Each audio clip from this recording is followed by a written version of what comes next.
समस्त को नमस्कार। आपण मैंने देखिपे गोटे भूसीमाल दुकान भितर मुझे कालीर प्रोग्राम कारण दृढ़ इच्छा शक्ति जेठी रुहे ना से असंभव भी संभव हुए आउ से प्रभु से इच्छा शक्तिटा आम भितर देइचंती जुगु आमे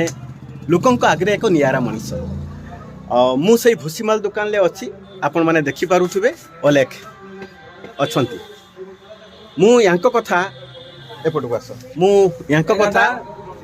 एइथिपाई कहूची जे जेतेबेले भी जहाँ जिनस जाए जदि 500 ओजन हो मुझे 500 लिखी सी देवे 700-800 प्रत्येक जिनिस तापर भी से सबू थर जिनिस आमको अधिका दियंती जेपरिकी आज देइचंती चेनाचूर गोटे पैकेट फ्री कोलगेट ब्रश 3टा कोलगेट 3टा ब्रश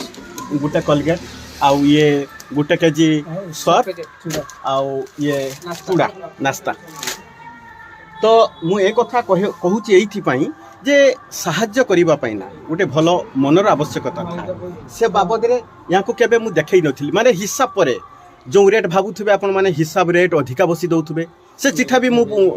मु ग्रुप रे पकाई आपण माने देखिथिबे आज भी से चिठा पकाइनी ओजन ल अधिका रेट कम पुनी जिनिस हमको दियंती मु सहित पई या को छाड़े नाही एठु ही मोर मार्केटिंग जाय तो से विषय रे कोन कथा हबो मु एतिके कहिबी ये जो हेल्प फॉर फाउंडेशन मेन सदस्य आमर मानस भाई तांको भगवान सबु बेले घंट गुड़े रखु किंतु प्रकृति जी समस्त को हेल्पफुल साहाय्य करि आछंती तांको पई की अछि तांको पई केही नाही आज्ञा तांको पई गोटिए लोक अछि से जगह जे कि जगतरनाथ जगन्नाथ से ही केवल सा तांको पई मु एतिके बहुत बहुत माने कृतज्ञ करूछि जहाँकि तांको जीवन रे केबे दुख न आसु रहिले आज्ञा जय जगन्नाथ। शुणी पारे ना केते मूल्यवान केते हृदय स्पर्शी कथाटी प्रभु जगतरनाथ जगन्नाथ महाबाहु जहाँ मथा परे तांकर कृपा थी ना से दुनिया रे केबे भी थकिबनी कि हारिबनी आउ एति प्रभु जगतरनाथ जगन्नाथ पाखे आम प्रार्थना सहित कृपा